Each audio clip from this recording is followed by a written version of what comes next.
Hello, good morning to all of you. आज हम start करने जा रहे हैं मैकेनिकल प्रॉपर्टीज ऑफ सॉलिड का लेक्चर नंबर 7। ये भाई आज का लेक्चर हमारा जो है लास्ट लेक्चर रहेगा इस चैप्टर का। इसके बाद ये चैप्टर खत्म हो जाएगा। अभी तक काफ़ी सारी चीज़ें जो मैंने आपको बताई, ठीक है, काफ़ी सारी प्रॉपर्टीज से इंट्रोड्यूस करवाया, अलग अलग डेरिवेशन करे, अलग अलग टाइप के सवाल करे, क्वेश्चन करे लोगों ने। अब देखना है कि इस चैप्टर का प्रैक्टिकल एप्लीकेशन हम लोग कहाँ देखते हैं। वैसे इस चैप्टर का प्रैक्टिकल एप्लीकेशन तो हर जगह है। हर जगह मतलब आप मान लीजिए कि एक प्रेशर कुकर डिजाइन करने से लेके एक pressure cooker, normally pressure cooker में यूज होता है, एक प्रेशर कुकर डिजाइन करने से लेके एक एरोप्लेन को डिजाइन करने का इस चैप्टर का यूज है। ठीक, आपको एक छोटी सी पानी की टंकी बनवानी है अपने घर पे कंक्रीट की, वहां से लेके बुर्ज खलीफा को डिजाइन करने तक में इस चैप्टर का प्रैक्टिकल एप्लीकेशन होता है। ठीक, ये चैप्टर अभी 12th 11th इन सब के पॉइंट ऑफ व्यू से उतना इंपॉर्टेंट ना हो भले ही, लेकिन आगे आने वाली दुनिया में इसका सबसे ज्यादा प्रैक्टिकल एप्लीकेशन इसी चैप्टर का है, मैकेनिकल प्रॉपर्टी ऑफ सॉलिड्स। क्योंकि आप अगर मानिए कुछ भी डिजाइन करते हैं, ठीक है, तो डिजाइनिंग के सक्सेसफुल होने में या फेल होने में सबसे बड़ा हाथ होता है कि डिजाइन किस मटेरियल पे किया है। अलग अलग टाइप का मटेरियल, स्टील का स्ट्रक्चर, ठीक है, आयरन का स्ट्रक्चर, कंक्रीट का स्ट्रक्चर, सब चीजों का स्ट्रक्चर सब क्या है, मटेरियल है। ठीक, तो इन किसी भी डिजाइन के फेल या सक्सेस होने की बात इस पर डिपेंड करती है कि उसमें मटेरियल कैसा है और क्या जो लोड उसके ऊपर अप्लाई करे जा रहे हैं या जो स्ट्रेस उसके ऊपर आ रहे हैं उस डिजाइन के ऊपर, स्ट्रक्चर के ऊपर, ठीक, क्या वो मटेरियल उन सारे लोड्स को बियर करने के लिए कैपेबल है या नहीं। तो ये सब कौन बताएगा भाई, उसकी प्रॉपर्टी डिजाइन जो उसकी मैकेनिकल प्रॉपर्टी है, इन्हीं को ध्यान में रखते हुए डिजाइनिंग करी जाती है। चलिए आज चालू करते हैं लास्ट लेक्चर इस चैप्टर का, बढ़ते हैं आगे। देखिए भाई, पहली चीज जो लिखी है पॉइजन रेशियो, एक टाइप का रेशियो। पॉइजन रेशियो क्या होता है? पॉइजन रेशियो होता है लैटरल स्ट्रेन और लॉन्गिट्यूडनल स्ट्रेन का रेशियो। ठीक है, अब सर लैटरल स्ट्रेन और लॉन्गिट्यूडनल स्ट्रेन अकेला क्या बोला है, सुनिए भाई। फिर मानिए मैं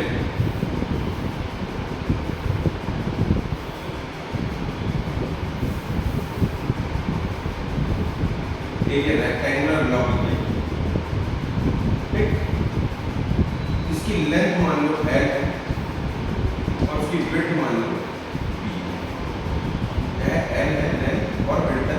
ठीक, आपने इस ब्लॉक को लॉन्गिट्यूडनली स्ट्रेस करा, यहाँ हो सकती है आप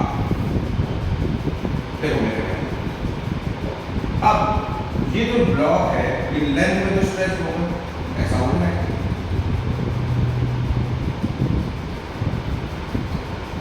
मान लो उसकी लेंथ हो गई ये L प्लस डेल्टा, लेकिन यार क्या इसकी विड्थ भी वही नहीं भाई, विड्थ इसकी देखो कुछ कम हो गई पहले से, जबकि लोड आपने एक ही डायरेक्शन में लगाया है, लॉन्गिट्यूडनल डायरेक्शन में, फिर भी चेंजेस आपको दूसरे डायमेंशन में भी देखने को मिल रहे हैं। ये डायमेंशन तो इसमें लोड लगाया गया, लेंथ के अलावा तो वो चेंज हुई, वो तो जायज बात है भाई, होनी चाहिए, लेकिन ये विड्थ भी तो पहले से 20 से थोड़ी सी कम हो गई, इसमें भी चेंज आ गया।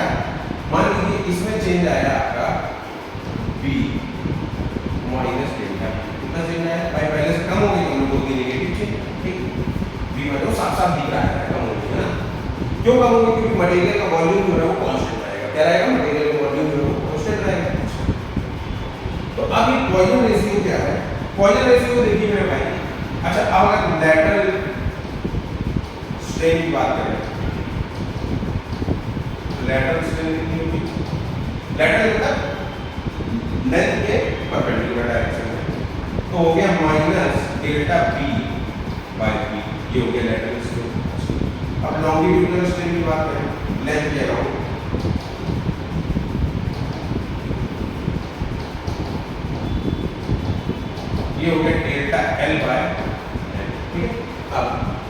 देखो मेरे भाई, पॉइजन रेशियो इन्हीं दोनों का रेशियो होता है, ठीक है। इसको कहीं कहीं म्यू से भी डिनोट करते हैं, कहीं कहीं एम से भी डिनोट करते हैं। जहां जैसी मर्जी लिखा हो मान लेना कि पॉइजन रेशियो ये, चाहे म्यू लिखा हो चाहे एम लिखा हो, ठीक है। तो म्यू स्लैश एम होता है, माइनस साइन लगाया जाता है कि इस माइनस को काउंटर करने के लिए delta B by B divided by delta L by lateral strain divided by longitudinal strain, इनका रेशियो। ये रेशियो एक तरीके से ये इंडिकेट करता है, इसका सिग्निफिकेंस ये है कि मानिए आपने एक डायमेंशन के अलाउंग आपने लोड अप्लाई करा तो दूसरे डायमेंशन में आपको कितना चेंज देखने को मिलेगा, कितना चेंज देखने को मिलेगा, ये इसको इंडिकेट करता है। अच्छा ये तो हो गई 2D बात, सेम टू सेम 3D में भी यही रहता है, ठीक है। समझे, उसमें भी थोड़ा गड़बड़ घटता है, ठीक है। तो ये होता है पॉइजन रेशियो। अब यार देखो, हमको एक चीज तो समझ में आ रही है कि अगर एक डायमेंशन के अलाउंग लेंथ, मतलब लेंथ के अलाउंग हमने लोड अप्लाई करा दूसरे डायमेंशन में घटा होगा, ठीक है। तो कुछ मटेरियल्स के लिए यहाँ पर मैंने पॉइजन रेशियो वैल्यू लिखी, जैसे कि माइल्ड स्टील के लिए, भाई माइल्ड स्टील के लिए पॉइजन रेशियो होता है 0.33। मतलब माइल्ड स्टील का अगर कोई आपने ब्लॉक दिया और इसमें लेंथ के अलाउंग डायरेक्शन में लोड अप्लाई करा, तो यहाँ पे जो लेंथ में जितना स्ट्रेन आएगा, ठीक है, एल प्लस डेल्टा एल, ठीक है।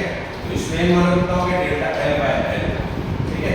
और यहाँ जितना स्ट्रेन आएगा ये बी वाली डायरेक्शन में, ये minus delta B by B, ये माइनस ये डेल्टा बी बाय बी किसके बराबर होगा, 0.33 into delta L by L.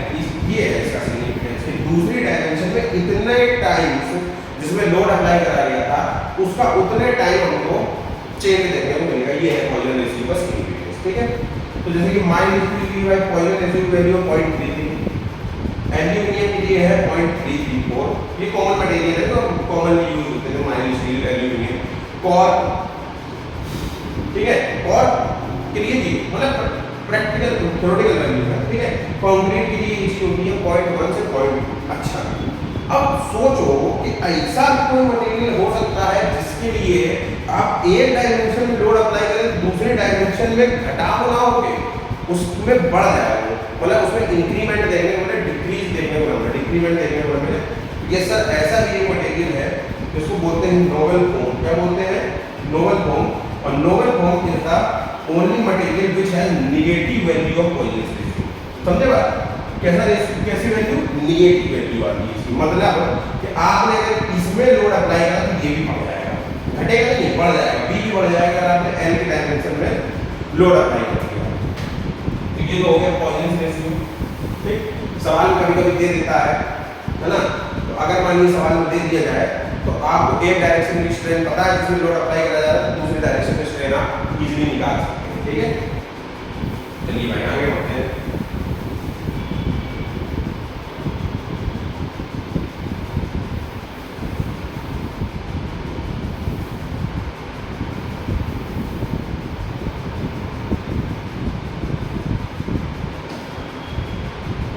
अब आइए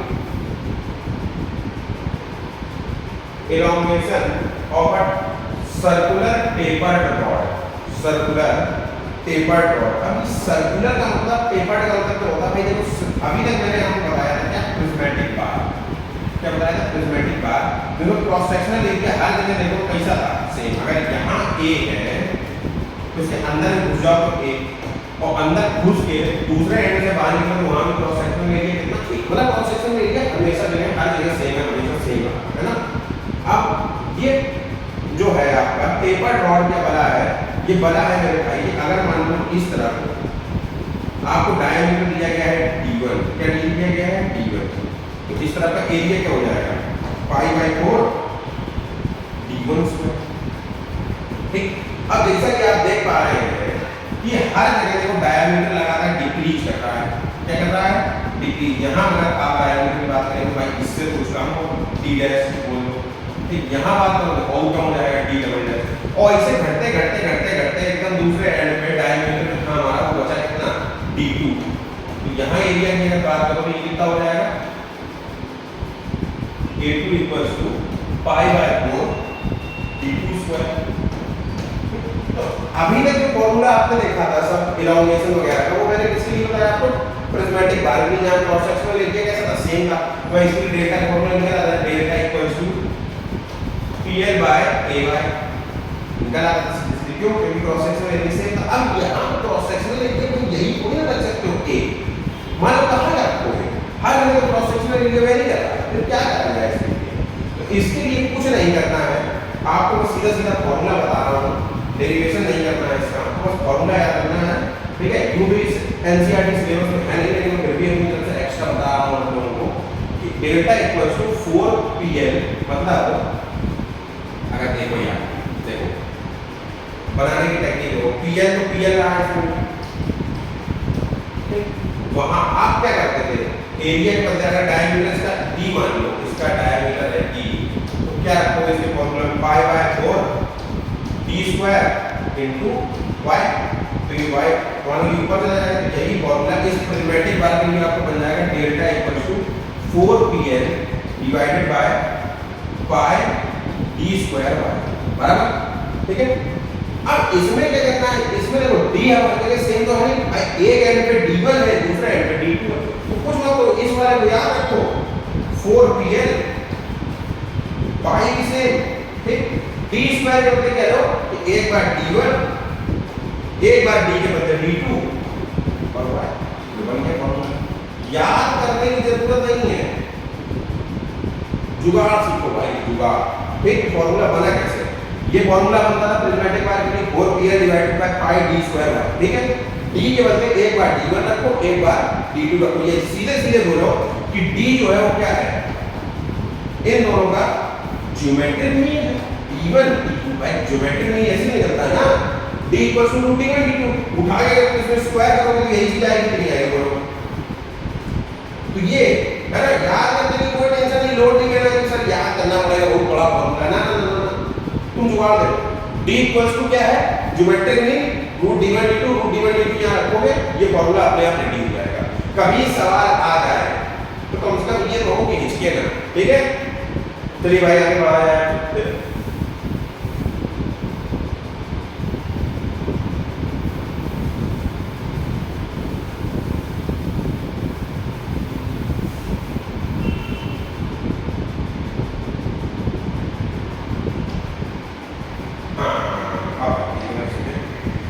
इसके बाद करा जाए, क्या लिखा है, applications of elastic behaviour of material case study. Case study मतलब मुकदमा नहीं करना है किसी के ऊपर, केस स्टडी मतलब कुछ स्पेशल केसेस जो आप डेली पर्टिकुलर लाइफ में देखते रहते हैं, ठीक, उनके बारे में बात करनी है। जैसे कि case number 1, why the cross section of rails of a railway track is of ice, one नहीं था आई है, क्या है आइस। भाई रेल की पटरी देखी सबने, ऐसी दिखती है ना, ये ऐसी दिखती है रेल की पटरी, ठीक है, ऐसे लंबी रहती है, क्रॉस सेक्शन की होती है इसका, है ना। तो ये भाई इसी शेप की क्यों बनाएंगे, और कुछ किस तरीके की क्यों नहीं बनाएंगे, और भी भाई बनाई जा सकती थी, मानो इसको ऐसा भी बनाया जा सकता था, ऐसा के रख देते नीचे वाला ना बनाते, क्या करते एक्सेल देते पर गाड़ी में स्पीड दौड़ा, अब ये मत कहना सर गाड़ी दौड़ाने के लिए बनाएंगे, नहीं नहीं, ऐसा क्यों बनाएगा भाई। आइए देखते हैं, जैसे मानिए ये डायग्राम है, आई सेक्शन, किसको बोलते हैं आई सेक्शन, क्रॉस मतलब आई के जैसा दिखने वाला सेक्शन क्या कहलाता है, आई सेक्शन। इसमें मेरे भाई इसको बोलते हैं फ्लैंज, इस ऊपर वाले इसको ये इसको बोलते हैं फ्लैंज, ये है फ्लैंज, क्या है फ्लैंज, और इस बीच वाले को बोला जाता है वेब, क्या बोलते हैं वेब, तो लिखा गया नाम वेब ऑफ फ्लैंज, है ना। तो वेब ऑफ फ्लैंज, अच्छा अब इसके ऊपर रेलगाड़ी तो ऐसे चल रही है, ऐसे दौड़ लगा रही है, ठीक, मान लीजिए आई सेक्शन है, उसके ऊपर रेलगाड़ी ऐसे जा रही है ना, ठीक, तो रेलगाड़ी का पूरा ट्रेन का लोड कहाँ पड़ रहा है, यहाँ पर।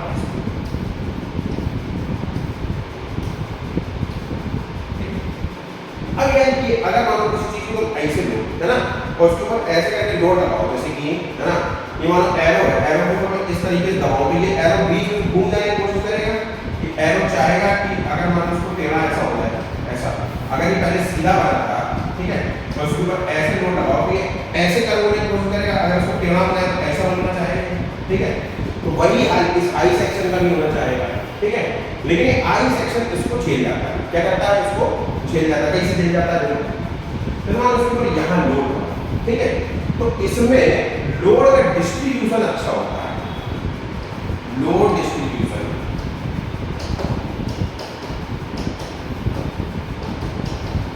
is much better in I section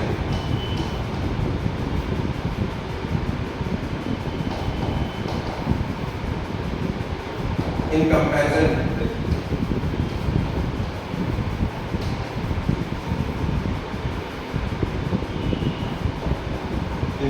to other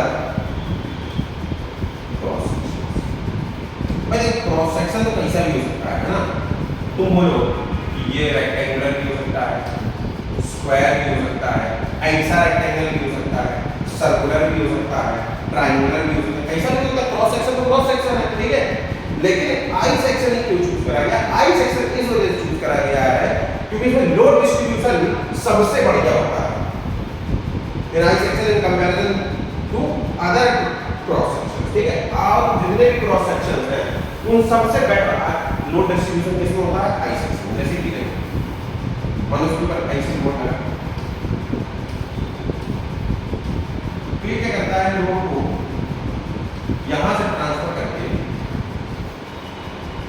यहां डिस्ट्रीब्यूट करता है ना, ठीक, समझ रहे हो बात, तो ये क्या है कि इसमें लोड डिस्ट्रीब्यूशन कैपेबिलिटी सबसे अच्छी होगी, इसलिए आई सेक्शन चूज करा जाता है। अच्छा, आई सेक्शन जो है ये अधिकतर मेटल्स का बना है, मतलब कि जैसे कि मान लो हमको अगर आई जो रेलवे रेल होती है, ठीक है, वो स्टील की बनी होती है, अब भाई स्टील में स्टील क्या है, मेटल है, मतलब अलॉय है तरीके से इसका आयरन और कार्बन का, ठीक है, तो स्टील का बनाना इसको ज्यादा इजी रहता है, ये बनाया जाता है किससे, बनाया जाता है आई सेक्शन रोल फॉर्मिंग से, इससे बनाने की प्रोसेस होती है, ठीक है, इससे रोल फॉर्मिंग से, ठीक, अब रोल फॉर्मिंग जो है वो मेटल में हो सकती है, पॉसिबल है, ठीक है, अब कंक्रीट वगैरह में इसको बनाने में दिक्कत होती है और महंगा कॉस्टली भी बहुत ज्यादा पड़ता है, लेकिन फिर भी आपकी कोशिश करी जा रही है कंक्रीट वगैरह का भी आई सेक्शन बनाया जाए, क्यों, क्योंकि ब्रिजेस वगैरह में यूज करते हैं, ठीक है, तो आई सेक्शन में लोड डिस्ट्रीब्यूशन जो होता है वो बाकी सभी क्रॉस सेक्शन से बहुत अच्छा रहता है, इस वजह से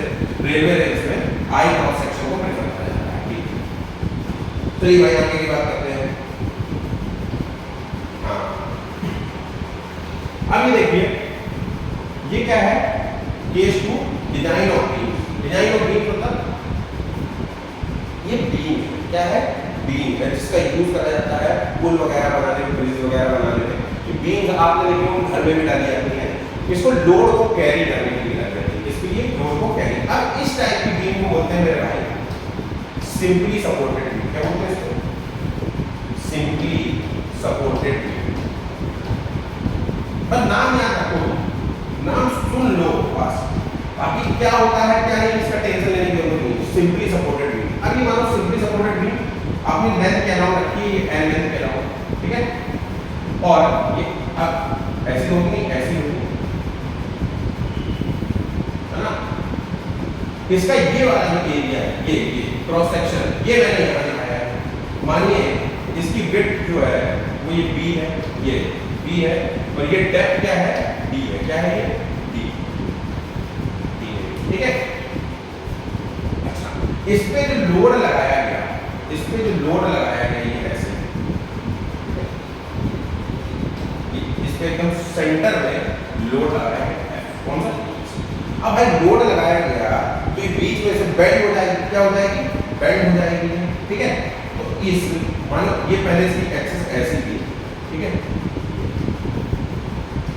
अभी बेंड हो गई, तो ये जितनी बेंड हो गई उसको क्या बोलेंगे, इसका डिफ्लेक्शन बोलेंगे, क्या बोलेंगे, डिफ्लेक्शन, डिफ्लेक्शन बोलते हैं डेल्टा, इसको भी क्या बोलते हैं, डिफ्लेक्शन, तो इस डिफ्लेक्शन को निकालने का फॉर्मूला होता है सिंपली सपोर्टेड बीम में, specially for simply supported beam, ये हो जाता है आपका 4f जो लोड लगा l क्यूब, l मतलब इसकी लेंथ डिवाइडेड बाय, नहीं सॉरी, f l क्यूब,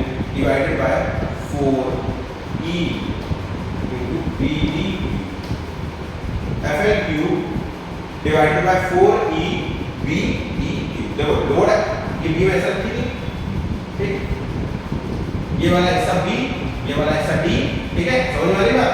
ऐसा रखी होगी तो ये b, ये d, इसकी डेप्थ, और लोड कैसे लगाया जा रहा है? d, यहाँ पे ऐसे ये लोड लगाया जा रहा है, तो ये d के अबाउट बेंड होने की कोशिश करेंगे, ठीक है। तो उसी केस में फॉर्मूला बन जाएगा क्या? Delta equals to FL³ divided by 4e BD³। e मतलब तो y पहचान में जाएगा, ये क्या है? y इसका उसको हमने भाई तो अब तो दोस्ती हो गई ना भाई से, बहुत गहरा रिश्ता हो गया यार ना, ठीक। तो y क्या है? x मॉडुलस b क्या है? वेट b क्या है? उसकी डेप्थ, l क्या है? उसकी लेंथ, f क्या है? जो उसमें लोड लग रहा है, और 4 हमारा आता है फॉर्मूला बनाएंगे, फिर बाद में बताएंगे कैसे बनता है फॉर्मूला, ठीक है।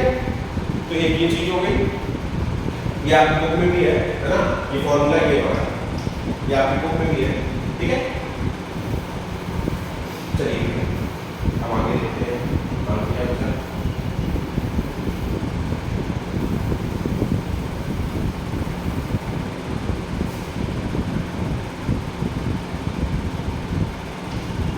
और आगे इसके साथ बचता है बहुत बड़ा थैंक यू आप सब लोगों का कि आप चैप्टर में पूरे साथ रहे, आपने वीडियोस देखे, चैप्टर को स्टडी करा, साथ में डीप नॉलेज दी, क्वेश्चंस करे, ठीक है। और मैं तो कह रहा हूँ आगे इसके और क्वेश्चंस करिए अपनी तरफ से, ठीक। जो डाउट होगा तो हम साथ में क्लियर करते जाएंगे। अब नया चैप्टर इसके बाद नेक्स्ट वीडियो में नया चैप्टर चालू होगा भाई, तब तक के लिए पढ़ाई